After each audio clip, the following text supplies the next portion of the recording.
Bonjour à tous, c'est KingGame2 et on se retrouve pour cette nouvelle vidéo un peu spéciale, un nouveau concept de vidéo que j'ai envie de mettre en place. Et vu ce qui se passe un peu dans le monde et aussi dans le monde du cinéma, du coup, beaucoup de youtubeurs se sont mis à faire en fait des critiques de vieux films, d'anciens films qui sont déjà passés au cinéma.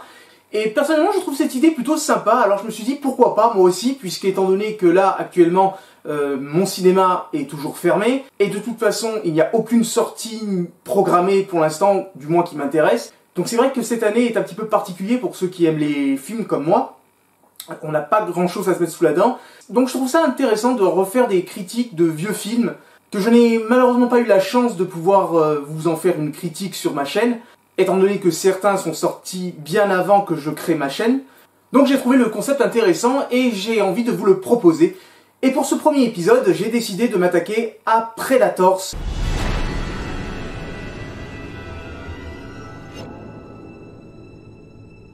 Donc c'est pas impossible que je me fasse absolument tous les films Predators, que je vous les propose, étant donné que je suis un peu dans ma phase Predator. Je sais pas pour vous, mais des fois voilà, moi j'ai des phases. Des fois je suis phase Star Wars, phase Transformers, et là en l'occurrence je suis phase Alien et Predator. Et donc je me suis retapé à pratiquement tous les films. Et si ce concept vous intéresse, eh bien pourquoi pas, on pourrait se faire tous les films Predator, les films Alien et les films Aliens Predator, bien sûr. Donc pour ce premier concept, on va s'attaquer à Predators, sorti en 2010, réalisé par Nimrod Antal, si je dis bien le nom, si je charcute pas trop. Et dans cette vidéo, je vais surtout être l'avocat du diable, puisqu'il est vrai que ce film a été énormément critiqué. Encore aujourd'hui, il est sujet à controverse par beaucoup de fans. Et à titre personnel, eh ben, j'aime beaucoup ce film et j'ai envie de le défendre.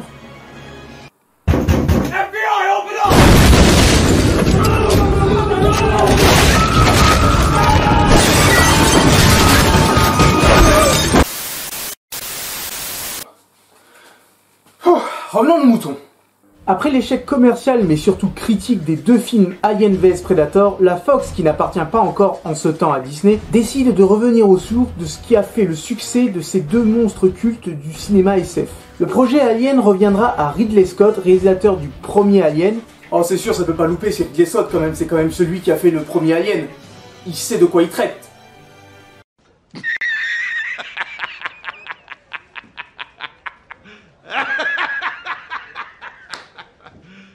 You serious? Et le projet Predator fut confié à Nimrod Antal, sous la tutelle de Robert Rodriguez, producteur du film, qui à la base aurait dû réaliser le film. Alors l'objectif est très simple, s'éloigner le plus possible des deux films Alien vs Predator, qui a énormément divisé les fans, et revenir aux sources des deux franchises cultes de la SF pour le plus grand plaisir des fans. Le film Predators met en scène un mercenaire appelé Royce, interprété par Adrian Brody, qui se voit parachuter dans une jungle avec d'autres personnes. D'ailleurs, cette scène m'a toujours fait rire parce que les Predators ils font du parachute. Non, parce que c'est un parachute le truc. Ok.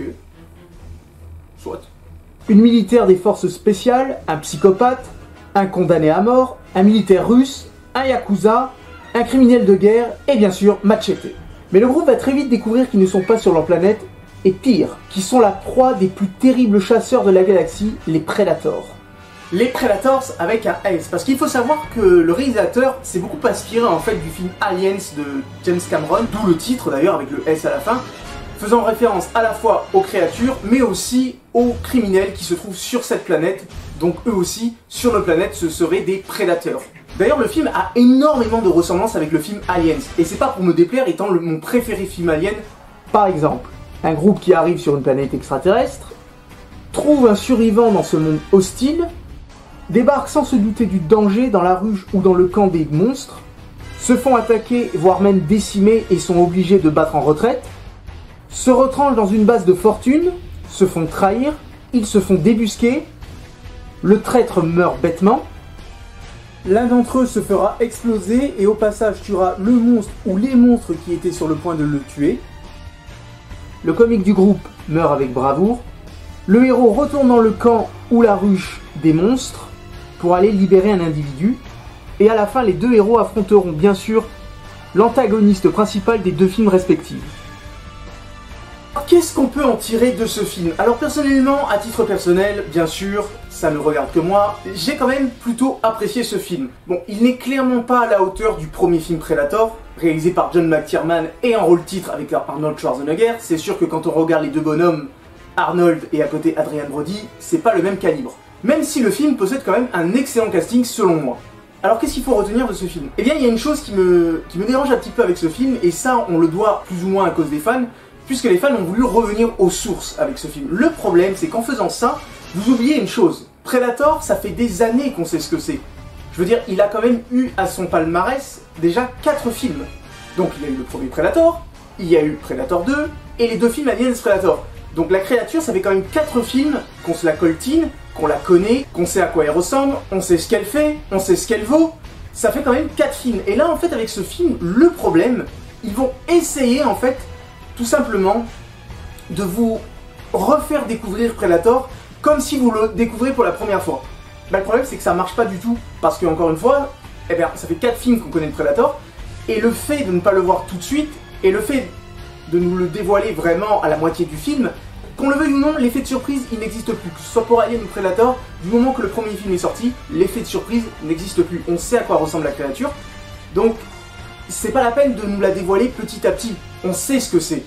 Donc je trouve que sur ça, le film, en fait, a perdu du temps pour rien, finalement. Ils auraient dû directement attaquer, ils auraient dû directement les chasser. Alors certes, ça instaure une ambiance, mais pour un spectateur, pour un fan plutôt, qui connaît la créature, il se dit quand est-ce que le Predator débarque, quoi. Et c'est un peu dommage qu'il n'arrive qu'à la moitié du film. Encore une fois, ça montre encore une fois que le film est très proche aussi de Aliens, parce que Aliens aussi, il faut attendre pratiquement la moitié du film pour commencer à voir un xénomorphe en action. Alors c'est vrai qu'on nous dévoile une nouvelle race de Predators, ou du moins un nouveau clan, ce qu'on appelle les Bad Blood, pour ceux qui ne sauraient pas. Ce sont des Predators qui sont un petit peu des renégats, un peu des exilés, qui chassent à la fois des extraterrestres, des humains et aussi des Predators. Et d'ailleurs sur ça je trouve vraiment intéressant en fait qu'ils ont instauré ça dans le film. Il y a plusieurs clans qui peuvent s'affronter et ça augmente un petit peu plus la mythologie du Predator, et ça j'ai trouvé vraiment intéressant et plutôt bien trouvé. En plus les Predators en eux-mêmes sont un tout petit peu plus grands et surtout ont une gueule totalement différente de ce qu'on connaît des Predators. Et ils ne sont pas génétiquement modifiés, n'est-ce pas, The Predator? Petit tricheur. D'ailleurs, beaucoup de fans ont critiqué ces nouveaux Predators, disant qu'ils étaient moches, tout ça. Bien, à titre personnel, mon préféré Predator de tous les films Predator se trouve dans ce film. Donc, personnellement, moi j'ai beaucoup aimé le design de ces nouveaux Predators. Un peu différent de ce qu'on a l'habitude de voir, peut-être un petit peu plus tribal, mais personnellement, je trouve qu'ils ont fait un superbe travail sur les costumes des Predators. Et pour les plus puristes d'entre nous, ils ont quand même remis le classique Predator dans le film. Donc, pour ce qui est du casting, je trouve qu'il s'en sort plutôt pas mal. Adrien Brody dans le film en anti-héros, je trouve que ça marche plutôt bien. C'est vrai que sur le papier au début, quand j'avais vu le nom Adrien Brody, je me suis dit oh là là, ce que ça va donner pour le film. Parce que j'avais le Adrien Brody de King Kong et je le trouvais très très maigre. Bon, c'est vrai que là il a pris un peu des biceps, mais encore rien à voir avec Arnold Schwarzenegger. Ou Laurence Fishburne qui incarne un ancien militaire pendant le Vietnam qui a été capturé près des Predators et depuis tout ce temps est sur cette planète. Qui, pour la petite histoire, à la base ça devait être Arnold Schwarzenegger qui est ce rôle, puis ça devait être Danny Glover, le héros de Predator 2, et finalement ça a été Laurence Fishburne. Et c'est peut-être pas plus mal parce que franchement s'ils avaient fait le même traitement à Arnold Schwarzenegger qu'ils ont fait à Fishburne, ça aurait pas trop marché.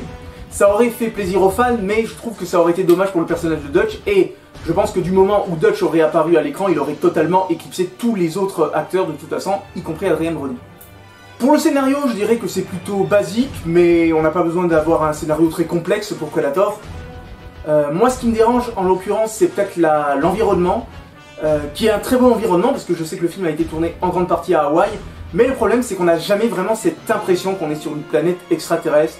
Je veux dire, ils auraient pu faire une colorie différente, ils auraient pu rajouter des animaux exotiques, des plantes exotiques, enfin quelque chose qui nous fasse vraiment ressentir. Je demande pas qu'ils nous fassent Pandora comme dans Avatar, mais au moins qu'ils fassent quelque chose qui nous fait penser qu'on est sur une planète extraterrestre. Et c'est vrai que à très peu de moments dans le film, on a cette impression en fait. On n'a pas cette impression qu'on est sur une planète extraterrestre. Malheureusement, on n'a qu'un seul plan où en fait on voit plusieurs planètes en même temps.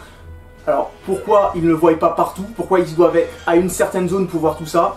Ça n'a aucun sens, mais bon, on n'a jamais ce sentiment. Dans le trailer, le premier trailer qui était sorti, je me souviens, ça avait un peu plus cette ambiance, puisque le film était moins coloré, et il avait l'air d'être plus grisâtre, donc peut-être ça aurait donné une colorimétrie au film un peu différente de la Terre, et donc peut-être que ça aurait marché, mais c'est vrai qu'on a vraiment du mal à se projeter sur une autre planète. D'ailleurs, petite parenthèse, beaucoup de fans l'ont toujours pas compris, mais ce n'est pas la planète des Predators, voilà. Les Predators ont une autre planète, donc c'est la planète qu'on voit dans Alien vs Predator 2, et ce n'est pas cette planète, vous l'aurez... Enfin, j'espère que vous l'aurez compris, après toutes ces années quand même, ceci est tout simplement une planète qui s'en sert pour chasser. Les cages, le militaire, nous tous là, on a été amenés ici dans le même but. Cette planète est comme un terrain de chasse. Et on en est les gibiers. Pour ce qui est des musiques du film, ils sont très respectueux bien sûr du matériau de base, avec quelques petites modifications un petit peu plus rock'n'roll on dira, un peu plus moderne. On va dire qu'ils ont un petit peu modernisé la musique de Predator, qui passe plutôt bien dans le film. Je trouve que la musique passe très bien, même si c'est pas le même compositeur, je trouve que ça passe très bien. Bon, il y a certaines scènes où on a l'impression que c'est un peu du recyclage, mais la musique passe plutôt bien et rend bien sûr hommage au film Predator. Pour ce qui est des effets spéciaux, on reste quand même sur du basique. C'est un film Predator, tout l'intérêt du film Predator c'est pratiquement faire tout le plus possible en décor réel. Donc là, heureusement, on n'a toujours pas des Predators en CGI. The Predator, c'est pour toi. Donc au final, qu'est-ce que je pense réellement de ce film? Je trouve qu'ils ont quand même très bien respecté effectivement le matériau de base. Ils ont amélioré certaines choses, ils ont développé plutôt certaines choses. Mais ce qui bloque vraiment dans ce film, c'est le rythme. Puisque c'est vrai qu'il faut attendre quand même la moitié du film pour pouvoir avoir un peu d'action. Parce que je trouve que le film prend beaucoup trop son temps à certains moments. Il y a vraiment beaucoup de longueurs qui n'étaient pas nécessaires et qui auraient pu très bien être remplacées par des attaques ou des scènes avec des Predators. Il faut attendre vraiment la moitié du film pour avoir une continuité d'action, ce qui est un petit peu dommage pour un film Predator. Pour ce qui est de la mise en scène, je trouve qu'il y a quand même pas mal de scènes qui iconisent quand même assez bien le Predator. Je me souviens d'une scène dans le film qui est vraiment, je trouve, très sympa, visuellement assez sympa et assez stylé, où en fait le personnage de Edwin jette tout simplement une fusée éclairante sur un Predator, et celui-ci la percute et on voit un petit peu le Predator en mode invisible. Ce qui m'a énormément rappelé la scène de Aliens où X regarde dans le plafond et s'aperçoit qu'il y a une tonne de xénomorphes qui leur foncent dessus. Donc ce sont des petits moments comme ça qui iconisent le Predator et ça c'est quelque chose que j'aime bien. Alors est-ce que le film aura réussi à accomplir son pari, à nous faire oublier les films Aliens Predator? Pas tellement, puisqu'en plus ce qui est drôle c'est que dans le film il y a 3 Predators, comme étaient présentés les 3 Predators dans Aliens Predator. Petit clin d'œil peut-être, j'en sais rien, mais en tout cas 3 et 3. Pour nous faire oublier c'est un peu con. Par contre, ce que j'ai beaucoup aimé, c'est que chaque Predator dans le groupe a sa façon en fait un petit peu de chasser. Donc en fait, vous avez celui qui s'appelle le tracker qui va envoyer ses chiens tout simplement pour traquer les proies, pour les disperser. Donc ça, j'ai trouvé ça intéressant. Oui, je défends la thèse que les Predators peuvent traquer avec des chiens, à condition bien sûr que les chiens ressemblent à ceux de Predators et non ceux de The Predator qui sont juste une horreur visuellement. Je pense que tous les fans seront d'accord avec moi. Vous avez le Falconer qui lui chasse avec un drone robotique afin de repérer ses proies et probablement alerter les autres Predators, et ça aussi j'ai trouvé ça plutôt cool. Et vous avez le Berserker qui va chasser d'une façon un petit peu plus classique. Pour ce qui est des personnages humains, le problème je pense que ça vient surtout du fait que ce sont pratiquement tous des criminels, et donc finalement on a du mal en fait à s'attacher à eux, parce que la plupart ont fait des crimes affreux sur Terre, et même ont l'air de prendre du plaisir, ou du moins ont pris du plaisir à le faire. Donc on a un peu de tout, on a des psychopathes, on a des meurtriers, on a vraiment un peu de tout dans ce groupe. Et donc finalement, on a du mal à s'attacher à eux. Je trouve que le personnage le plus attachant finalement du groupe, c'est le militaire russe, puisque c'est le seul qui nous montre une photo de ses enfants. Donc d'une certaine façon, on a un petit attachement pour lui, puisqu'on se dit, putain, le mec il a des enfants et tout, les autres ils ont pas l'air d'avoir d'enfants. Et donc c'est peut-être le plus attachant du groupe. Alors qu'est-ce qu'on peut en déduire de ce film ? Beaucoup de fans l'ont détesté, d'autres comme moi continuent à le défendre. Personnellement, c'est pas le plus mauvais de la saga Predator et Alien. C'est pas le meilleur, mais il apporte des choses assez sympas. Il innove certaines choses, comme par exemple le combat entre 2 Predators, ce qu'on n'avait jamais vu auparavant. C'est d'ailleurs le premier film Predator qui s'éloigne totalement de la Terre, puisque jusqu'à présent les Predators ont toujours été sur la Terre. Et là, on a le seul et unique film pour l'instant où les Predators sont sur une autre planète, où le film se passe sur une autre planète. Et ça aussi, j'ai trouvé ça intéressant. Pas assez développé, mais intéressant.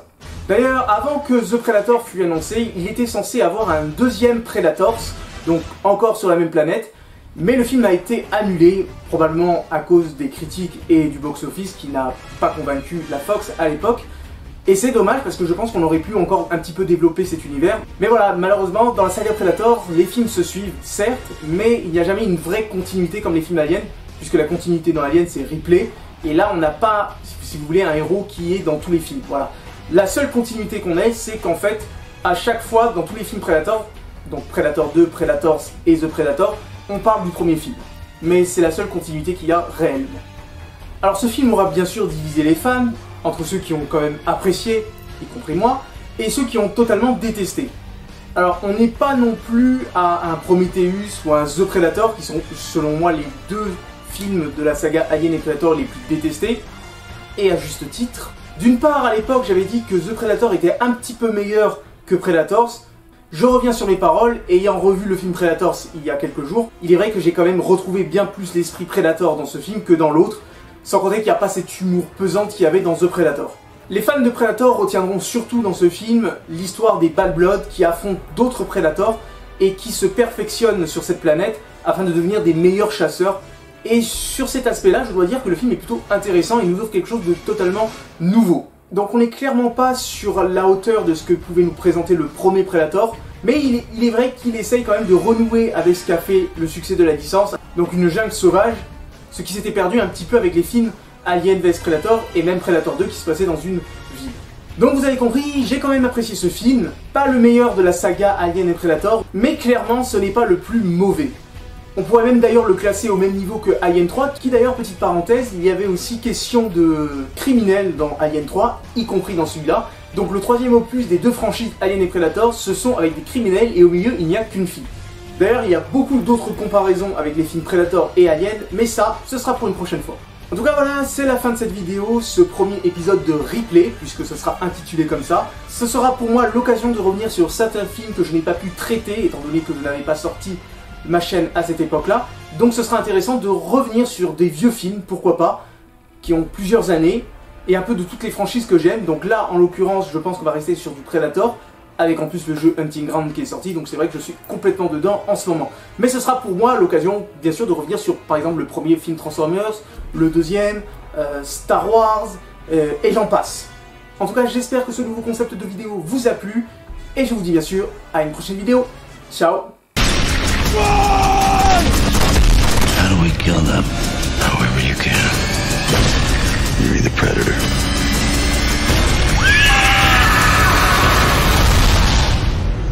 Prey.